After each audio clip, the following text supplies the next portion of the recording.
is 359,417 candidates who have registered for this first cohort of the examination. May I explain here, Mama, that previously our total registration would be based on the candidates that had moved on from senior 3 and those who were repeating. This particular time, these are candidates that came straight from senior 3 because, as we know, there are still no repeaters. So the number may look a little lower than that of last year. But when you add the 10,141 to these, then the number of candidates we registered for UCE would be higher than that of 2023.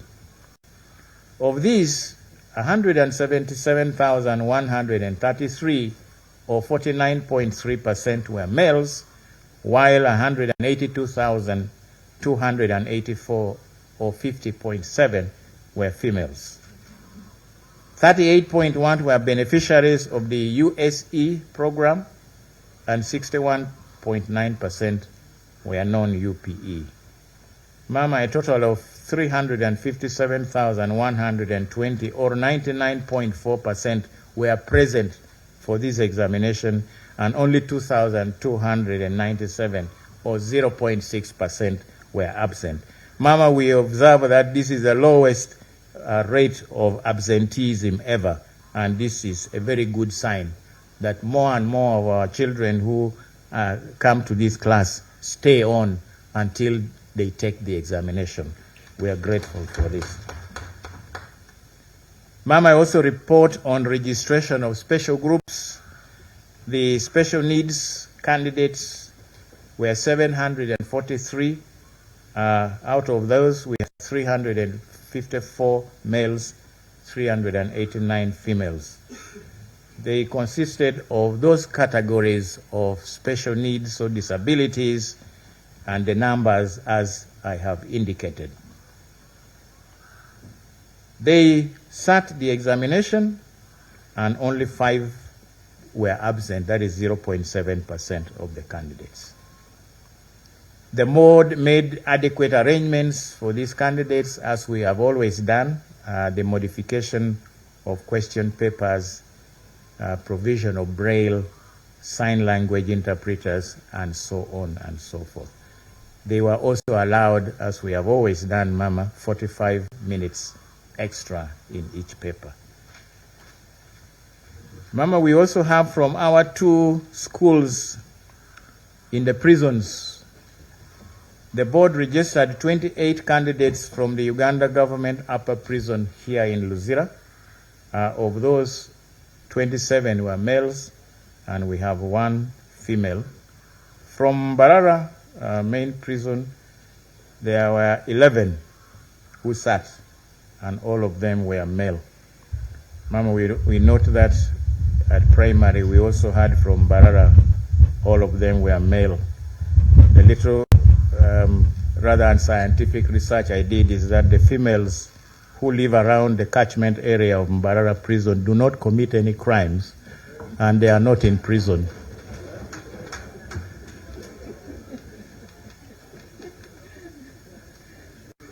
Section 3, Mama, we report now on the general candidates' performance in this examination. As mentioned above, the format of reporting performance under the competency-based curriculum differs significantly from the old curriculum. Performance is reported by achievement levels indicated by letter grades A, B, C, D, and E. And Mama, I'm showing in the table the achievement levels and the descriptors trying to explain to us what each level means. The achievement level for each subject is arrived at from the scores generated from the assessment of competencies at the school level, that is through the continuous assessment, and the scores from the competencies that are assessed in the final end of cycle. And as I said earlier on, they are in the ratio of 20% continuous assessment and 80% from the end of cycle examination. So Mama, Table 1 is indicating the achievement levels.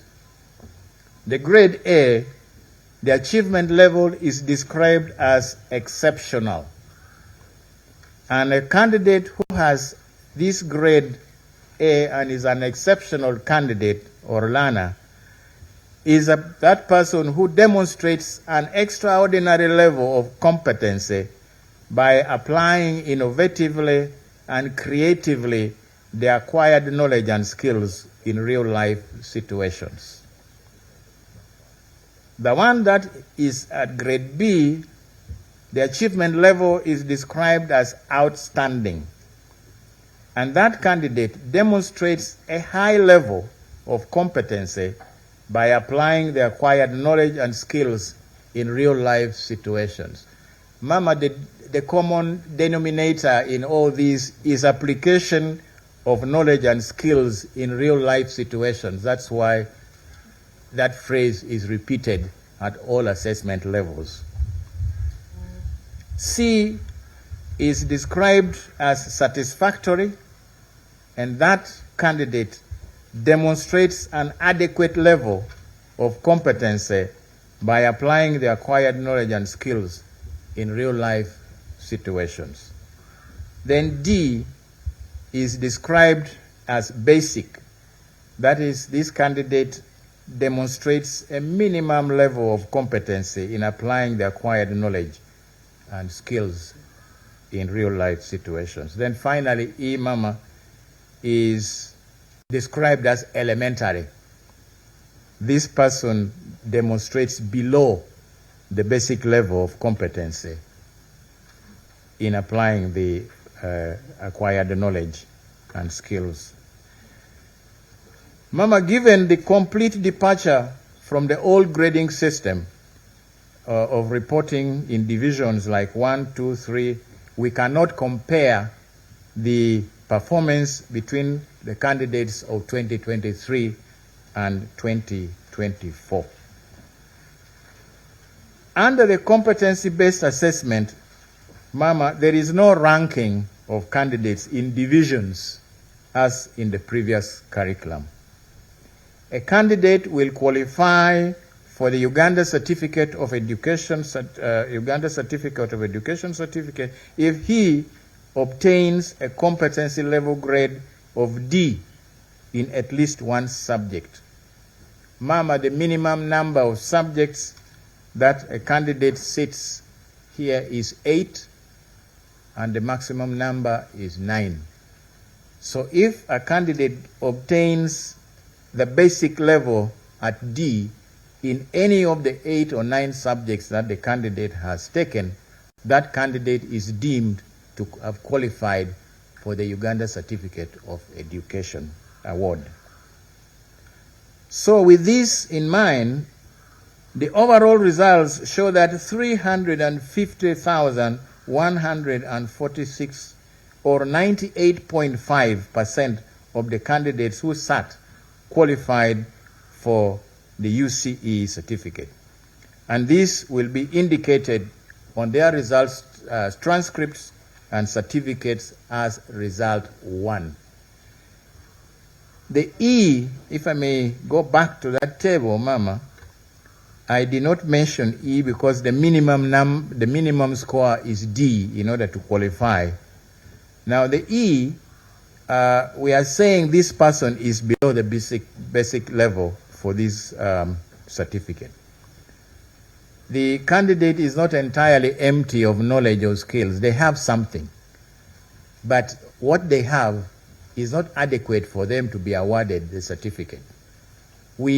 Under this competency-based curriculum, Mama, nobody fails completely. Nobody gets a 0 score. No, everybody has learned something. But when it comes to award of a certificate, then we consider that level of D and above. So all these candidates who have qualified will have result 1 indicated on their transcripts and certificates. The candidates who did not fulfill the awards or for the certificate will have result 2. Now, the ones that have not fulfilled the conditions are those who may not have sat for all the 8 subjects, the minimum. They registered, but for some reason, they didn't turn up for one of the subjects, so they have only 7. So they have not fulfilled the minimum requirements to get that certificate. Or it may be a candidate who has not registered for the compulsory subjects. There are subjects that have been indicated in the curriculum as being compulsory. For example, mathematics, English language, and some of the humanities.